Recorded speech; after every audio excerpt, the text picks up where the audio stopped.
told your friend you're not okay, and tell me what's wrong and why you're not searching for the Berlatar di era dinasti Joseon ketika para bandit menguasai dermaga Manoparu, sebuah dermaga paling sibuk di mana para pedagang datang silih berganti. Setiap orang yang ingin bekerja di dermaga itu harus terlebih dulu membayar biaya seleksi, yaitu pajak tak resmi dari para bandit. Mereka juga harus membayar biaya pajak upah bekerja, dan jika menolak, para bandit itu tak segan melakukan kekerasan dan melarang orang yang menolak untuk kembali bekerja lagi.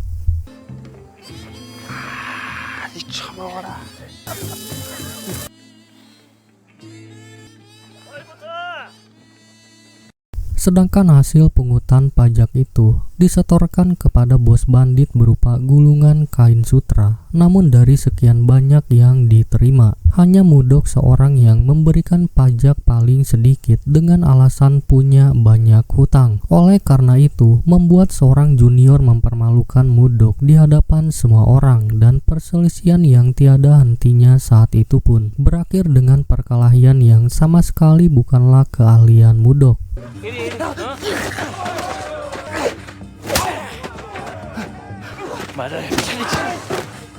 Mudok yang hanya pandai bersilat lidah berakhir dengan babak belur dipukuli oleh Bang yang dikenal pandai berkelahi, dan perkelahian itu pun harus dihentikan langsung oleh Deokgae.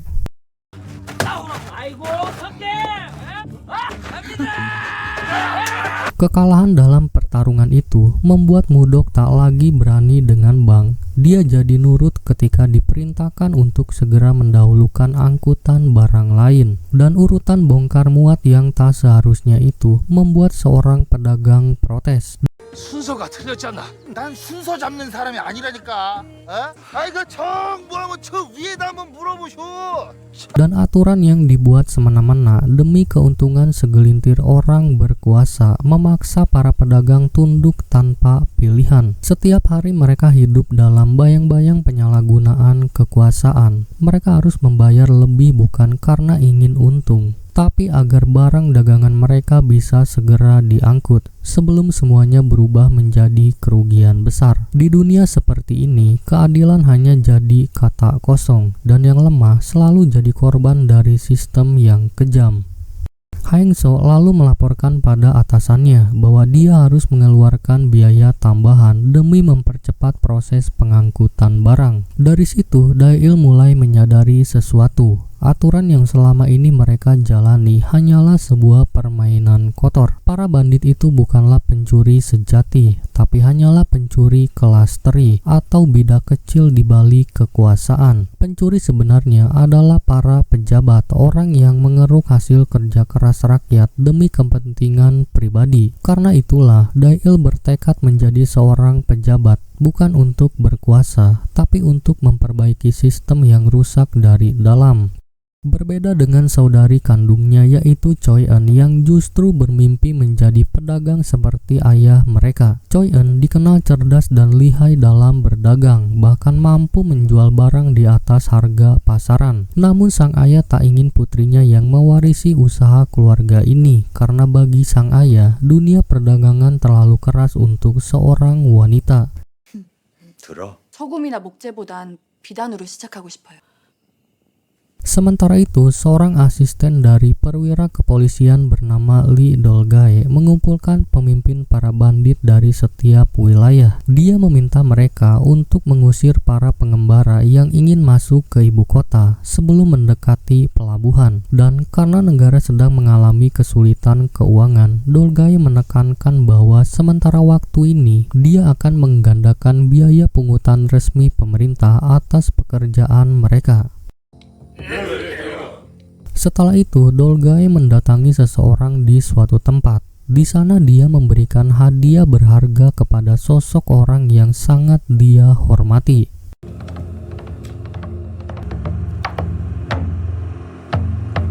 Di keesokan harinya, para buruh kembali berkumpul untuk mengikuti seleksi pekerjaan. Bank meminta 12 orang pekerja berkaki kuat karena kali ini barang yang akan dipindahkan cukup berat. Para buruh pun antusias mendengar adanya pekerjaan, namun karena dianggap terlalu tua, Mudok dengan paksa mengganti seorang buruh dengan yang lebih muda. 뭐 이렇게 사갔어? 야 이거 치워. 괜찮나? 일로. Pria tua itu berusaha memohon mengatakan bahwa dia sudah 2 hari belum makan dan keluarganya pun menunggu di rumah dalam keadaan lapar. Tapi permohonannya itu sama sekali tak digubris. Salah satu bandit justru mendorongnya hingga terjatuh, diikuti pukulan yang membuatnya tak berdaya. 제발 사정 좀 봐주게. Dia masih mencoba meminta belas kasihan, bahkan sempat memohon kepada seorang pemuda yang menggantikan dirinya. Namun pemuda itu hanya diam, tak berani melawan. Para bandit itu pun lalu menyeret pria tua itu dan melemparkannya ke sungai.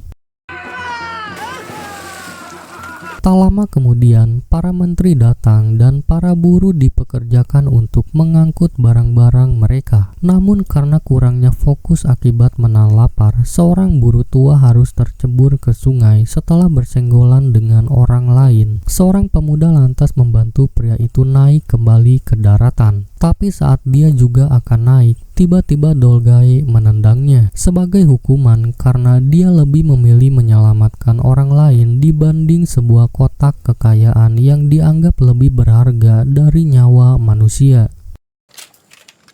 에라 이놈아. 용서하십시오. 이놈 몸뚱이보다 귀한 쇠물이다.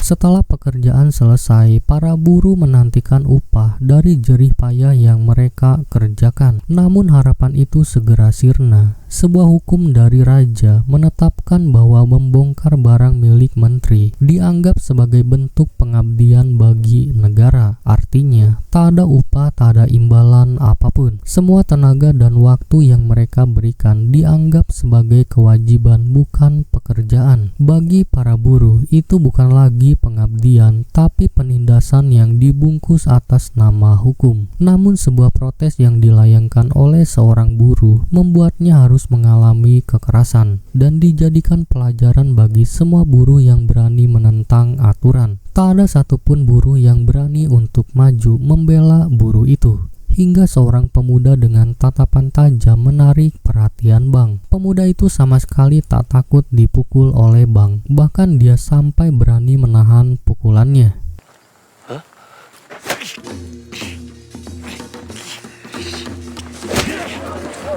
Keributan ini pun diketahui oleh Dolgae dan Bang langsung mengancam pemuda itu jika berani lagi muncul di hadapan dirinya. Semua orang pun pergi dan Mudok kemudian memberikan 20 liter beras hasil pajak dari para buruh kepada Dolgae sebagai bentuk permintaan maaf karena telah membuat keributan.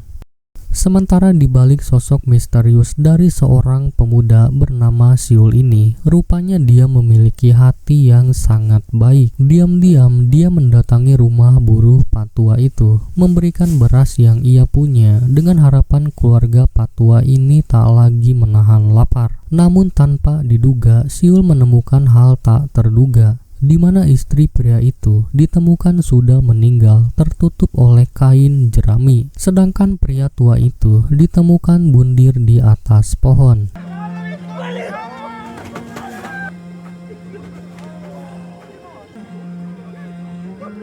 Siul lalu menurunkan pria tua malang itu dan menguburkannya dengan layak bersama istrinya.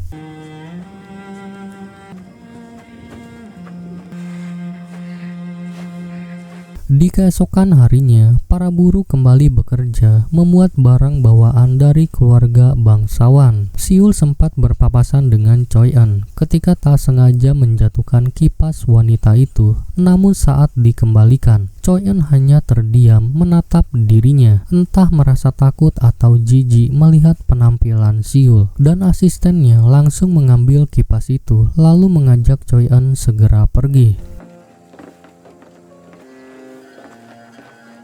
Tapi lagi-lagi para buruh tidak diberikan upah atas pekerjaan mereka. para bandit beralasan yang sama dengan berlindung di balik aturan yang membuat mereka tak bisa meminta upah dari keluarga bangsawan yang punya hubungan dengan pemerintah. Rasa lapar yang sudah dia tahan berhari-hari membuat Siul tak lagi diam. Dia menagih upah dari pekerjaan yang seharusnya diterima, bahkan sampai berani memberi ancaman bahwa dia akan menghabisi para bandit jika membohongi dirinya. 근데 방금 한 말이 거짓이면 당신 내 손에 죽소.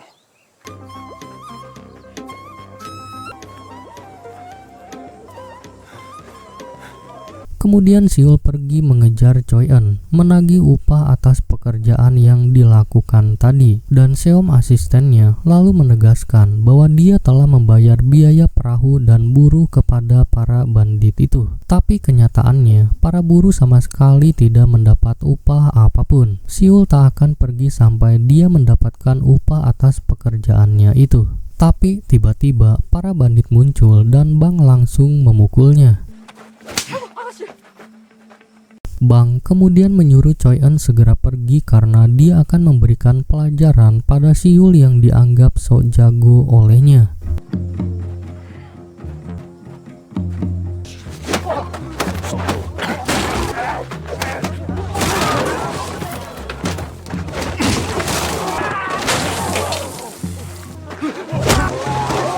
Namun tanpa diduga, Siul bukanlah orang lemah. Anak buah Bang sama sekali tak bisa melawan pemuda itu. Bahkan serangan Bang pun sama sekali tak bisa mengenainya.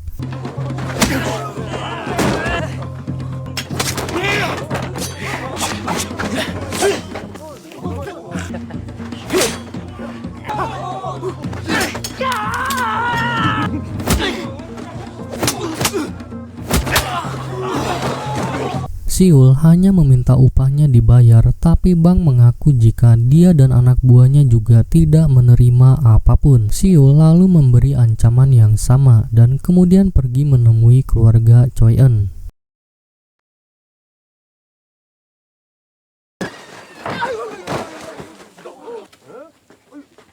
Di sana dia menjelaskan semuanya pada Haengso karena tak tahu harus menagih upah kepada siapa lagi. 불일행패가 남았습니까? Choi Eun lalu melemparkan sebuah gulungan kain sutra ke tanah seolah memandang Siul sebagai seorang pengemis yang tak punya sopan santun. Pandangan Choi Eun itu disadari oleh Siul yang langsung mengambil gulungan itu dan menyobeknya di hadapan Choi Eun, lalu berkata bahwa dia datang bukan meminta belas kasihan, melainkan menagih upah dari pekerjaan yang telah dia selesaikan. Potongan kain yang tersisa kemudian dia berikan kepada para buruh lain yang juga tak menerima hak mereka. Dan mengetahui hal itu, Choi Eun akhirnya tahu bahwa ada tangan-tangan kotor yang telah mengambil upah mereka tanpa sepengetahuan dirinya.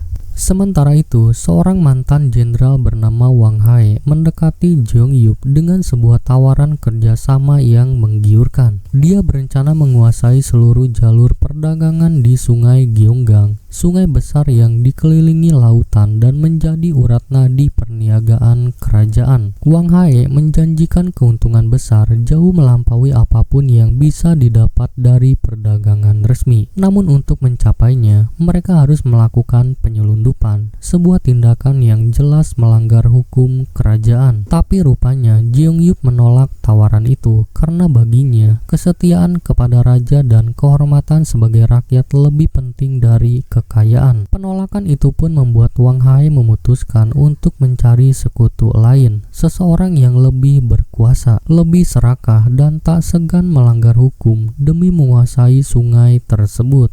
Sedangkan upah para buruh ternyata telah dicuri oleh Mudok dan anak buahnya. Sebagai hukuman atas perbuatannya, para bandit itu pun diberikan hukuman oleh Yeon. Satu persatu kaki mereka dipukuli dengan jumlah pukulan yang berbeda. Namun saat giliran Mudok tiba, Deokgai tiba-tiba menghentikannya. Bukan sekali ini Deokgai melindungi Mudok dari hukuman akibat kesalahannya. Meski begitu, Mudok selalu berusaha membela diri, seolah tak pernah bersalah. 덕계 형님 아니면 진짜 병풍 뒤에서 향냄새 맡는 거야? 가봐. Deokgai yang memahami perasaannya lalu mengajaknya berbicara sebagai teman lama. Dia menilai Mudok tak lagi cocok untuk pekerjaan ini dan menyarankannya kembali ke tempat asalnya karena pekerjaan ini membutuhkan orang yang punya nyali besar, bukan bernyali kecil seperti Mudok yang sering kali dipukuli ataupun dihina oleh orang yang jauh lebih muda darinya. Namun Mudok terus memohon dan berjanji tak akan lagi macam-macam, dan Deokgai hanya bisa terdiam seolah ragu untuk memberikan kesempatan padanya. Sementara untuk menghindari masalah besar, Siul memilih untuk menjadi penjual kayu hasil kerjanya. Namun saat sedang menunggu pembeli, dua bandit tukang kayu menghampirinya. Mereka menuntut pajak dengan jumlah yang jauh lebih besar dibanding para bandit pelabuhan. Tapi karena tak memiliki uang lagi, Siul mencoba bernegosiasi. Dia berjanji akan membayar setelah kayunya terjual. Namun Huayong, pemimpin para bandit itu, menolak mentah-mentah dan mengusirnya, bahkan mengancam dirinya agar meninggalkan pengangkut kayunya. Siul yang kesal lantas memberikan pelajaran pada kedua bandit itu dan menunjukkan bahwa dia bukanlah sosok orang lemah.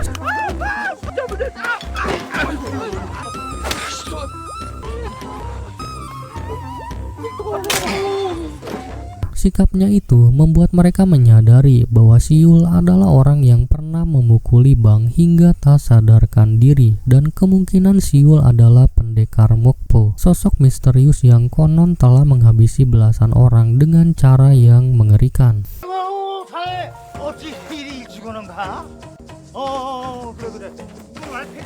Siul akhirnya kembali ke camp para buruh, namun dia tidaklah menyadari bahwa Mudok telah mencuri sebuah surat dari dalam tasnya. Mudok yang tak bisa membaca tulisan itu pun memilih untuk menyimpan surat tersebut.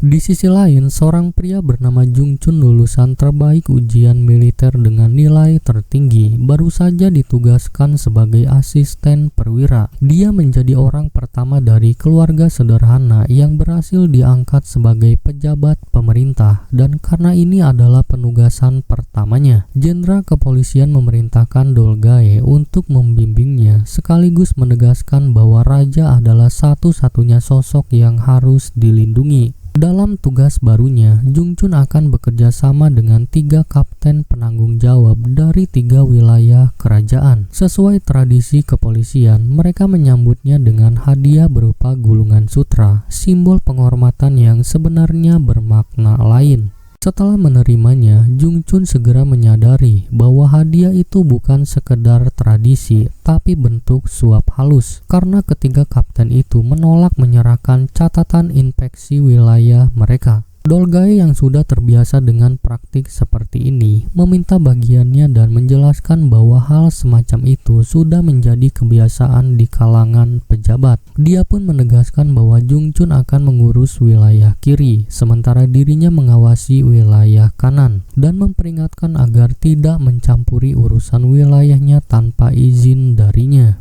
Sementara itu, Jung Yup berharap putranya Dae-il mau meneruskan usaha serikat perdagangan keluarga. Namun Dae-il menolak. Dia merasa tak berbakat menjadi pedagang, terlebih karena profesi itu dianggap berderajat rendah. Sebaliknya, Dae-il justru menyarankan agar Choi-eun yang mewarisi usaha tersebut. Menurutnya, Choi-eun jauh lebih cerdas dan memiliki naluri dagang yang jauh lebih baik darinya, bahkan melebihi banyak pria. Jeongyo pun tak bisa menyangkal kemampuan putrinya dalam berhitung, dan karena tak ada pilihan lain, Jeongyo akhirnya meminta Haengso untuk mengajari Choi-eun segala hal tentang perdagangan, setidaknya sampai Dae-il benar-benar menentukan pilihan. Di keesokan harinya, Haengso menjelaskan bahwa seluruh aktivitas perdagangan mereka bergantung pada jembatan di Mapo yang diawasi oleh Deokgae dan kelompok banditnya. Para bandit itu memungut berbagai jenis pajak yang jauh dari aturan resmi, mulai dari biaya bongkar muat, biaya percepatan bagi yang ingin mengganti urutan, hingga pungutan untuk perbaikan jembatan dan penggunaan obor saat malam hari. Meskipun tampak seperti perampokan terselubung, aturan ini sudah menjadi kebiasaan yang harus diterima. Para pedagang bahkan rela menunduk di hadapan rakyat jelata selama uang mereka masih mampu menjaga kelancaran bisnis. Haengso kemudian memperkenalkan Choi Eun kepada para bandit sebagai pemimpin termuda di Serikat Perdagangan. Dia menjelaskan bahwa Choi Eun akan menangani urusan sutra dan garam dan berharap para bandit dapat memperlakukannya dengan baik. Sebagai tanda perkenalan, dia menyerahkan selembar kain sutra pemberian Choi Eun, namun Yeon hanya menerima tanpa rasa hormat, sekedar mengucap terima kasih tanpa membungkuk. 되게 받겠어. Karena Deokgae, sang pemimpin, sedang berpesta di kedai minuman, Haengso menyarankan untuk datang kembali lagi nanti. Tapi Choi Eun dengan rasa ingin tahu yang tinggi, memutuskan untuk menemuinya secara langsung.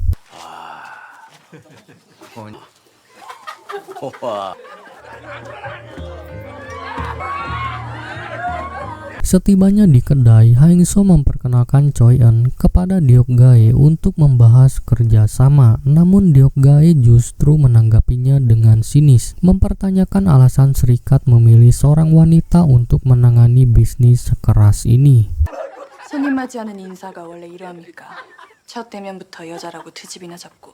허물없이 친해지는 과정이라 생각해 주시오. Deokgae lalu menuangkan minuman untuk Choi Eun, mencoba mempermalukannya di hadapan semua orang. Namun tanpa diduga, Choi Eun menghabiskannya sekaligus dan menegaskan bahwa dia tak mau membayar pajak dan tak ingin mengikuti aturan pelabuhan. Jika ada biaya inspeksi, dia akan melaporkannya langsung ke biro kepolisian. 아직도 관리들을 믿는다니 말이야. Mendengar itu, Deokgae hanya bisa menegaskan bahwa para bandit jauh lebih bisa diandalkan daripada aparat. Choi Eun memilih pergi tanpa sepatah kata apapun dan mengakui bahwa dia benci dengan orang seperti mereka. Berbeda dengan Haengso yang menyadari bahwa perkataan Deokgae itu ada benarnya. Di saat yang sama, Seul memutuskan berjualan kayu di luar gerbang kota untuk menghindari pungutan pajak. Tanpa ia sadari, Modok rupanya diam-diam mengikuti dirinya. Namun keberadaannya kini tak luput dari perhatian para bandit yang tengah mencari Seul untuk membalas dendam. Seorang bandit lantas memberitahu Yeon tentang keberadaan Seul, dan karena rumor menyebut Seul sebagai pendekar legendaris, Bang pun membawa banyak anak buah untuk mengepungnya.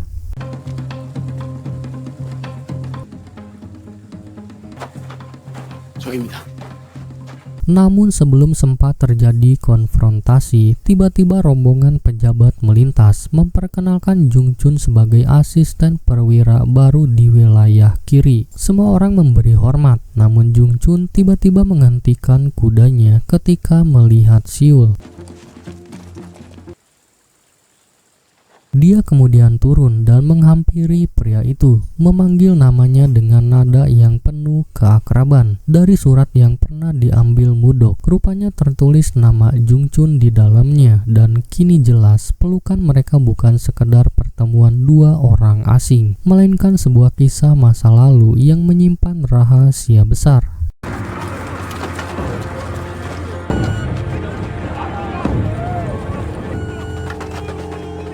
9 tahun lalu, tepatnya di tanah kelahiran Seul, sebuah suku Jurchen yang dikenal barbar tiba-tiba menyerang wilayah tersebut. Namun para militer yang berjaga di sana memilih untuk melarikan diri daripada melindungi rakyat. Mereka berlari ketakutan mengetahui kedatangan suku tersebut.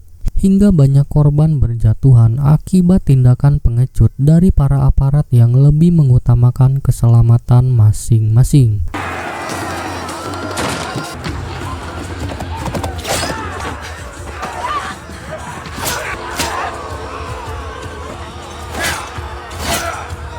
Di tengah serangan itu, Siul kecil disembunyikan oleh ibunya di balik tumpukan jerami. Namun tak sempat bersembunyi, sang ibu harus berhadapan dengan seorang pria untuk melindungi putranya. Siul sempat berusaha untuk menyelamatkan ibunya, bahkan dia berhasil melukai pria itu. Tapi ketika dia akan menghabisinya, tiba-tiba seseorang menariknya dengan kuda, dan di saat itulah Siul harus kehilangan ibunya di tangan pria itu. Dalam keadaan penuh luka, Siul menaruh harapan bahwa ibunya masih hidup. Namun kenyataannya berbeda. Sosok yang dia lihat bukanlah ibunya, tapi orang lain yang sampai sekarang menjadi keluarga barunya. 아직 숨이 붙어 있어. Beberapa tahun kemudian, Siul tumbuh bersama Jungchun layaknya saudara kandung. Keduanya dikenal sering terlibat masalah, terutama dengan orang-orang yang berlaku kasar terhadap wanita. Namun apapun yang terjadi, mereka selalu saling melindungi dan menghadapi segalanya bersama.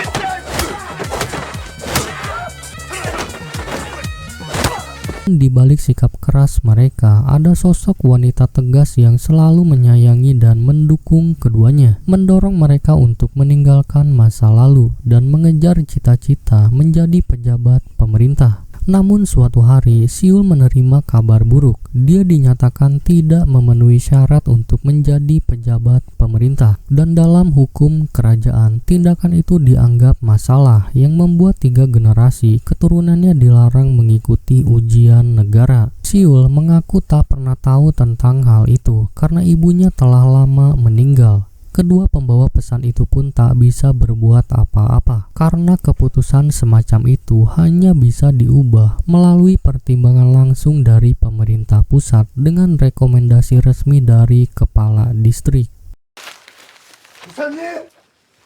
Siul kemudian mendatangi kepala distrik untuk memohon kesempatan mengikuti ujian negara sekali lagi. Namun permintaannya diabaikan. Pejabat itu lebih sibuk menikmati kemewahan tanpa peduli pada rakyat yang pernah dia tinggalkan di medan perang. Dialah orang yang dulu melarikan diri saat pasukan barbar menyerbu, membiarkan warga tak berdaya mati tanpa perlindungan. Bagi Siul, pejabat seperti itu tak jauh berbeda dari penjahat. Namun alih-alih menyesali perbuatannya, kepala distrik justru memerintahkan anak buahnya untuk membungkam Siul dengan cara menghabisinya.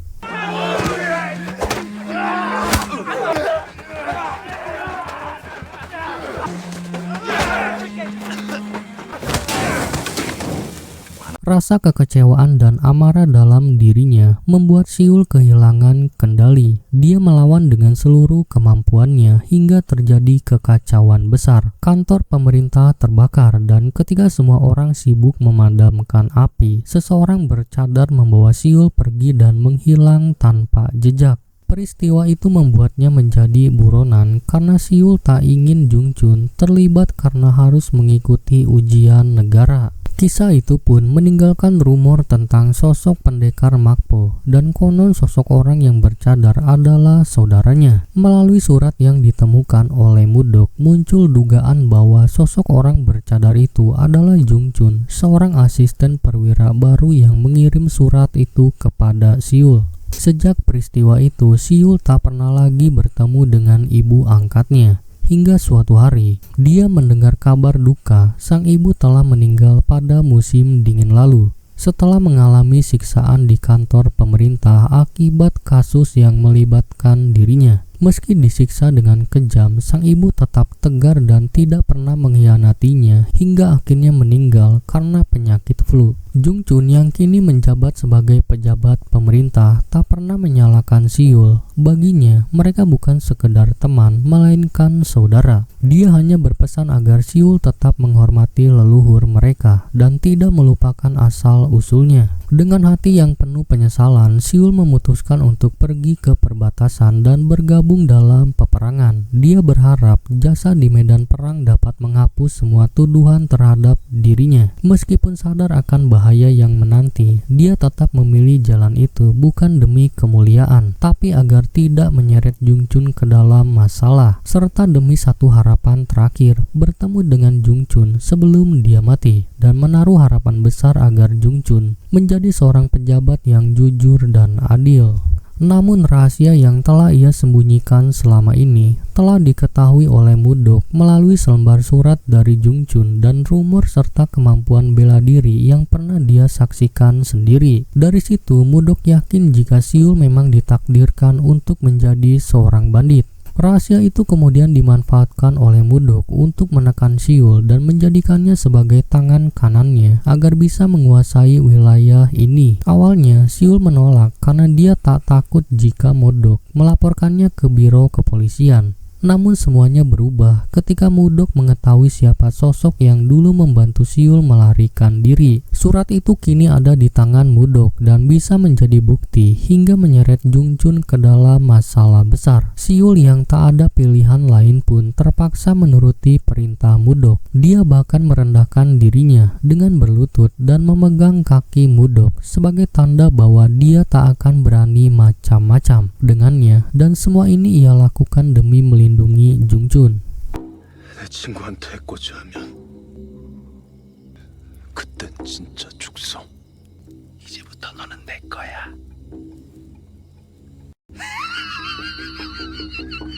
Di keesokan harinya, Jung Chun melakukan pemeriksaan rutin dan menemukan banyak kejanggalan. Dalam catatan tercatat ada 20 ekor kuda, namun di kandang hanya tersisa 3 kuda. Seorang kapten yang seharusnya bertanggung jawab menolak mengakui kesalahan dan berdalih bahwa dia bukan pengurus catatan itu, bahkan mengeluh tentang beban kerja yang terlalu berat. Tak berhenti di situ, Jung Chun juga menemukan gudang senjata yang hampir kosong dan tak terawat, berbeda jauh dari laporan tertulis. Kondisi ini membuatnya khawatir, sebab jika perang terjadi, seluruh pasukan akan berada dalam bahaya. Dia pun melaporkan temuannya kepada Dolgae, namun pria itu tidak memperdulikannya. Dolgae justru menganggap hal itu adalah urusan jenderal dan lebih sibuk mempersiapkan pesta penyambutan Jung Chun sebagai pejabat baru di wilayah ini. Di dalam pesta yang dihadiri para pejabat setempat, Dolgae menari dengan riang tanpa memperdulikan masalah apapun. Namun ketika Jung Chun diminta untuk berjoget, dia langsung menolaknya. Karena jika pejabat hanya mencari hiburan, siapa yang akan melindungi rakyat? 그 흥이 떨어지신단다.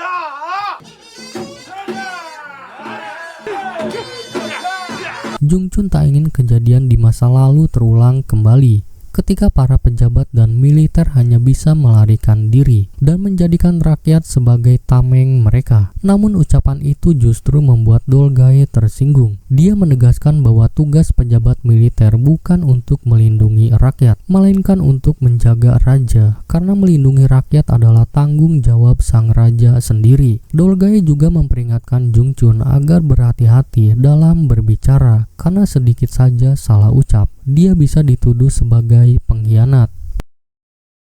Sementara itu, selain berdagang, Serikat Choi juga memberikan pinjaman kepada para pedagang yang kehabisan modal. Dari usaha tersebut, mereka telah menyetorkan laba sejumlah 50% kepada istana. Choi An berharap sebagian dari uang itu dapat digunakan untuk membangun jembatan demi kelancaran perdagangan. Dan keahliannya dalam membaca peluang dan mengelola usaha membuat Haeng So akhirnya menyadari bahwa Choi An benar-benar mewarisi bakat ayahnya. Melihat hal itu, Jong Ye pun merestui putrinya untuk menjadi penerus sah serikat perdagangan keluarganya.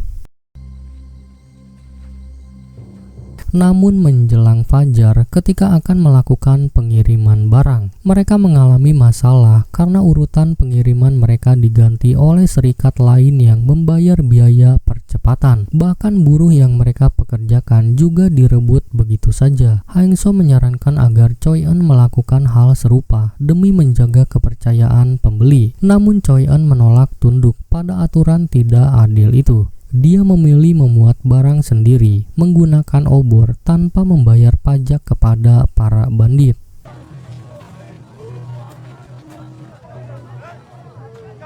Mudok yang mengetahui itu pun lantas memerintahkan anak buahnya yaitu Walwal untuk menghentikan aktivitas tersebut. Menurut Mudok, tidak membayar pajak berarti melanggar aturan pelabuhan, tapi Choi Eun sama sekali tak takut dan menegaskan bahwa dia tak akan mengikuti permainan kotor para bandit ini. Dia lalu memerintahkan para buruh untuk bekerja kembali, bahkan menantang para bandit yang mengancam akan melukai para buruhnya.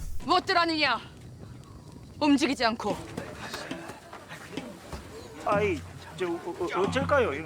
Mudok yang tak bisa berbuat banyak akhirnya memerintahkan Siul untuk merebut obor dari tangan wanita itu. Dan karena tak punya pilihan lain demi melindungi Jungchun, Siul yang tak ingin melakukan perintah itu pun terpaksa menurutinya. Dia menghampiri wanita itu dan memaksanya agar menyerahkan obor di tangannya, karena jika orang serikat bekerja sendiri, maka para buruh tak bisa mencari nafkah. 일꾼들이 아니라 그쪽이 뜯어먹을 게 없는 거겠지.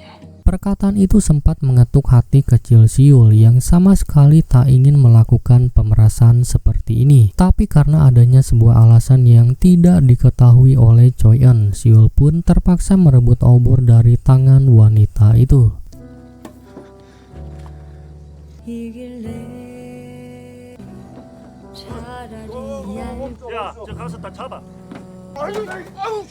Choi Eun yang awalnya menduga Siul adalah seorang pekerja keras akhirnya menyadari bahwa Siul sama saja dengan para bandit pemeras. Siul pun hanya bisa terdiam, melemparkan obor itu dan pergi meninggalkan Choi Eun tanpa sepatah kata apapun.